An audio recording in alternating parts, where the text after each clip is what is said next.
Hello, everyone. Welcome back to the Melanin Margin. We're your hosts, Quaviondre Williams. And Daquon Wilson. And this is the talk show dedicated to bringing the marginalized to the spotlight and uplifting the Black voices that will no longer stay silent. So let's get into this week's conversation. It's the thing that is guaranteed to happen to every living thing on Earth, yet it's barely talked about in society until it's too late. Today, we are talking about death. Daquan, I wanted to ask you, how does your family discuss death, or do they discuss it at all? I'm going to be honest, I can't really think of any conversation that me and my family have had about death, other than maybe like after a funeral or something, Mm-hmm. oh, they went to a better place and all that stuff. But Mm-hmm. it's not really a big topic of conversation within my family, especially like, oh, like what happens to you when you die? What do you do Mm-hmm. before death? What happens to you after death? Because, of course, like my family is very religious. So it's one of those conversations that hasn't really been had that often. Yeah, I think that that's kind of the same here on my side too. My family is not really big on discussing it. I don't think it's ever, like you said, it's the same thing with me. Like it's never really been discussed unless someone has died. It's never really happened that close to home. I think it's also one of those things where it's like death, even especially in the Black community, I think it's just one of those things where it's like it's a scary thing to discuss, which I don't really know why. Because growing up, I never had someone close to me die. Like I knew what death was, obviously, but there was never really any conversation about, what that would mean when someone it like emotionally, I was never really prepared for it when it actually happened to me for the first time. Like my first interaction with death was with my grandmother. And she had passed away. And like when my mom told me that she died, it was one of those things where it's like, so it was real, but it wasn't at the same time. It was one of those things where it's like I knew that she was gone, but I didn't really understand what that meant. And I think that was also because it's just not something that's, mom and dad don't ever tell you that, we're not going to be here forever. You know what I mean? It's like it's just one of those things that's kind of like it's a very touchy subject, I would say. Yeah, I agree. And I think that, like, similarly, I didn't have too many encounters with death of somebody close to me. Like I've had, grandparents passing away when I was younger, but I was never really especially close with my extended family, and especially like being a little bit away and like Yeah. only really coming to see them like once a year. It was never really a big thing for me, at least in that moment. And it was something where like I was sad, but it was more like I understood that this is a time to be sad, so I'm kind of forcing myself to be sad. But it Mm-hmm. really wasn't until college that I had to really grapple with death in terms of, my one of my greatest mentors, our teacher, Mrs. James, passing Yeah. away. And that was something where like it came out of nowhere, where I was Mm-hmm. just like, I remember getting the call like somewhere at the dining hall and like right before my astronomy lab, and it was just like I stepped away from like my friends, was like, "Hey, I'm just going to like go really quickly and, print something out before lab." And like I went into a bathroom and I cried. And Yeah. like I didn't understand how to deal with somebody that's meant a lot to you and did a lot for you Yeah. dying. And so like I think that's why it's so important that we have conversations about death, because like honestly that rocked me for a bit. And like Mm-hmm. when death happens, we're going to get to grief and everything, but like Mm-hmm. it's perfectly fine to grieve and go through all of that, but having at least something in your mind being like, this is a possibility, and like here are resources for you, and just like this is how you can uh, you grapple with death happening to somebody close to you, somebody that you care about. Yeah, it's crazy because it's one of those. The craziest part is, as much as we all know that it's something it's gonna happen, it Right. always catches you by surprise. Every single time it happens, you're always like, no, no, no, like, that's not. That's not what happened. And like, you know, when you think about that, like I said, growing up, I think that that's something that really needs to be discussed in the home. Like really kind of letting people know, like, you know, this is something that's it can be scary, and it can be, you know, very damaging and hard, and, you know, painful, but it's one of those things that needs to be talked about because, you know, growing up, you want to make sure that your children have the best tools possible to fully process what that means. And like I said, we'll get into grief later on in the episode too. And I want to talk, I'll touch back on this, but like there is something to be said about understanding the different degrees of processing and understand how different people process and giving people the room to do that in the way they need to. And so, like I said, we'll get to that later, but I wanted to ask you, like, are there ever conversations, even if it's not just about death, but like about how people in your family want to be prepared, like when they die, like your mom or your dad or whatever, like, you know, do they have anything like like a living will or some kind of life support addendum that they tell you about, like, hey, if this ever happens, X, Y, and Z? To my knowledge, no. Like I've never really had Daquon. that conversation. I've never really had that conversation with my parents, and it's been something that I do think that that's also another reason why it's so important to have conversations around death, because there's so many different logistical factors. Like if somebody dies, like, do they want to be cremated? Do they want to be Exactly. buried? Is there a Yeah. particular place they want to be buried? And like, that's something I don't know. Like, and even just like, you know, I think a lot of times, especially in the Black community, wills are not a thing. Like so many times. No. And it comes from just like such a long history of being oppressed and honestly not having anything to pass down. Because when you're, you know, scraping by to survive and, you know, you're Exactly. living paycheck to paycheck, you don't have any type of equity or assets or anything like that. You don't have anything to pass down. So what's the point of, you know, drafting up a will? But I think that it's so important in order to have things like a will, have things like life insurance and everything like that, because we live in a capitalist society. Death costs. Death is Exactly. expensive. Like you would not believe how expensive it is simply to To die. bury somebody, to die. Like it is something that everybody goes through, yet it's still so expensive, which is crazy that we have to pay money in order to celebrate the lives of our loved ones who passed. Or not just that, about how opportunistic funeral directors and people are. And not, once again, it's an industry, we understand that, and I'm not saying that there's not people out there who genuinely care, but let's be real, let's call a spade. Like when it comes to life and it comes to, you know, those kind of situations, there are people who genuinely are like, don't you want your mother to be in a nice casket? Don't you want her to be, you know, comfortable, you know, whatever? And I'm like, bitch, she's dead. Comfortable She can't wear. feel. She it's made with premium cotton and satin leather. Bitch, she's dead. They dead. And I mean, I hate to say it like that, you know, so bluntly, Yeah. but it'd be like, and that's why I made it. For me, I was recently, I lost two really people who were in my life. Both of my aunts passed away within like a month or two of each other this year during during the year 2021. And it really rocked everything, the foundation of things that I knew. Like, because my mom, it was my mom's sister, one of them, and it was my uncle's wife.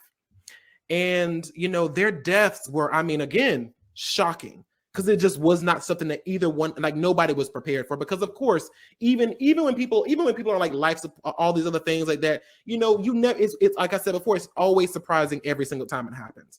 But these specifically, both of them passed away, and it was such a, it was one of those things where it's like, you know, when someone's a certain age, you kind of like know, okay, it might be any day now kind of thing. But it's like these people, like my aunt was in her late, I think early, about to be in her late 30s. My other aunt was in her late 30s, early, about to be 40s or whatever. So like, it's just one of those things you just don't expect it. And I think that one of the things that I made so clear, I sat down with my mom one day and my sister, and I was like, we need to talk about this. And as uncomfortable as it is, we have to. Because I don't want to go through what my cousins went through when their mom passed away. You know, I mean, of course, you're already dealing with a magnitude of pain. magnitude of pain of losing someone that close to you, especially your mother, depending on the relationship y'all have. And I think that it's one of those things that really forced me to say, Mom, I need to talk to you. Like, we need to have this conversation immediately, because I don't want to be caught by surprise. Because a lot of the things I was noticing, especially when I looked at some of the other situations with my aunt and their families or whatever, like, there was so much that everybody knew that my aunt didn't want, that they were doing anyway.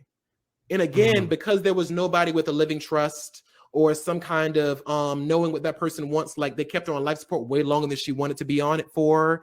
They did other things. Like, there was just so many things, just compounding things, because it was just out of nowhere. And there was nothing in place to make sure that this was done, this was taken care of, this person knew this, that person knew that, you know what I'm saying? Just nothing at all. And it was one of those things that really made me go, Mom, I need to know, if you're in this situation, what do you want me to do? If this ever happens to you, how long do you want to be on life support for? If you're, whatever, if you're doing this, you're doing that. Like, I really was like very adamant about, like, my mom was like nervous about it, because she was like, I don't really, feel comfortable. I'm like, Mom, I understand. But if we have this conversation now, we don't have to worry about having this conversation. And I also have the conversation about me, because a lot of people don't talk about yourself and what you want. And like, I think that was something I had to discuss with my family and my sister, because I'm like, just because I'm younger than, just because it's supposed to go mom, oldest sibling, youngest, whatever, it's supposed to go in a certain order. That's not how our life always works. Anybody can die at any time. And you want to have some idea. And I'm not saying you need to ask your 16-year-old how they want to be prepared or whatever the case may be. But like, when you reach a certain age, like when you become an adult and, you're living in a real life, you're living in day to day, it is important to have that conversation, to say, listen, if I die today or tomorrow, whatever the case may be, I want to be cremated, I want to be buried, I want to be here, I want to be that, I want to this and the fourth. If make sure you get this stuff from this place and this stuff from that place, all that stuff like that. And I think also too, there's also another layer to this conversation, because a lot of families don't really discuss life insurance policies at all. Like, I want to ask you, Daquon, do you know about your parents' life insurance policies? No, like they probably have one. They might have. Daquon. I guess they might have one. I don't. I mean, probably have something. I don't know. I am terrible for this conversation, because it's just like. But I think that's a reality for so many people, and I think like if you're watching and you get one thing, like you're probably in a place like me where it's like, I don't really know if they have life insurance, or if they do, where it's from. Like, is it from like my dad's employer? Like, is it from like he was in the military? So is it veteran benefits, stuff like that? And, I think like hearing this conversation is a realization that like, have that conversation to figure it out. But as of now, I have no clue. Yeah, and that's another thing that people don't understand, is that that's the secret that white people don't tell people, is that they have these conversations. That is how they create generational wealth. Because a lot of these people that I've noticed will pull out, they will have these $1 million life insurance policies, or sometimes hundreds of $1,000 life insurance policies. And like, imagine, someone, it doesn't take that much. It is expensive to bury somebody, but if you got about a couple $100,000 in the bank account, you can get it done in a nice way, and still have plenty of money left over to be able to take that time you need. And I think there's so many things that we don't really understand, is that I didn't realize that. I was watching this video a long while back. I don't know what it was, but they were like, the reason why a lot of white people have such, why white people are statistically more likely, of course, obviously racism and stuff like that, and white supremacy. But one of the ways that they promote and continue to generate wealth in generational wealth and having their families and children taken care of, is because they tell their children, hey, these are my policies. They don't let them lapse. They make sure it's always paid up for the year or throughout the year, whatever the case may be. So should anything happen to them within that time, that money is automatically given to them. Because it's so crazy how even just 1 month lasts. If your parent or whatever person dies within that month that it lapsed, you can't get a motherfucking thing. And all that money is gone. Ridiculous. And it's crazy because so many people just don't take it seriously. And I think that's such a problem. It's so problematic, because that's how people are put into so much debt sometimes, because they're trying to figure out ways to bury their mom or dad or sister or brother or whoever, whatever, because there's nothing in place to say, if I die today or tomorrow, these are the people you contact, these are the people you get to, this is how you get the money. You know what I mean? And it's like, of course, it's not about money, but even something as small as a little bit of help to say, I can take off of work for at least a month, or I could take off for a couple months because my mom left me with a life insurance policy of over $500,000. So I can use 10,000 or 20,000 to bury her, and that other whatever a couple hundred thousand is in the bank account to be able to help me process what I'm going through, you know?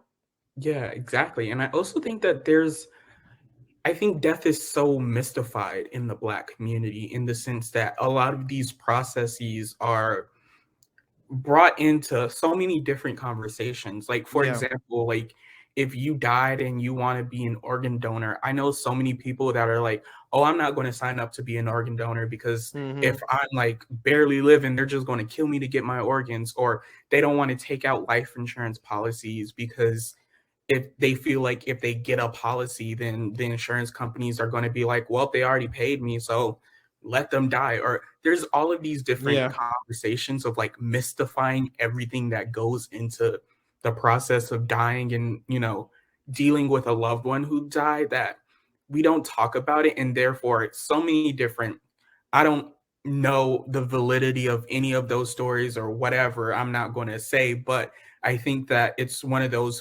reasons why we don't have this conversation, is that we Yeah. have all of these different beliefs already in place. Yeah, and I think it's just to me, it's one of those things where it's like it is incredibly dangerous because there's so much stress that people go through. And the last thing you're going to be worried about when someone dies is how you're going to bury them and how you're going to take the time to do the processing you need to do when someone passes away. So if you are watching this video and you are happen upon this podcast episode, please have these conversations with your parents. Please talk to them about this kind of stuff just to be aware and to know what And needs we're to not be just done. your parents. Oh, Have this yes, conversation with yourself of like exactly. you getting your own life insurance policy, you getting your own will, you getting all of these things for you, for your siblings, for your cousins, for your best friend, whoever. Yeah. Amen. On that note. But I do think that one more thing that I did want to say about this is that it's so important for us to always remember that death strikes when you least expect it. And I think that living in a pandemic, nobody was expecting a pandemic. And I think that everything that has happened during this pandemic should also be talked about in these conversations, because there can be some differences based off of how you die, in terms of like, any type of conditions that you had before you died, or any type of thing that happened, because I'm sure there may be a difference between if you died of pneumonia or something like that, or complications like that, versus you dying in something like a car accident. And like maybe you want to have an open casket funeral, but if your body is dismembered, do you want to have one? So I think that also understanding different context and Yeah. having those in place to continue these conversations.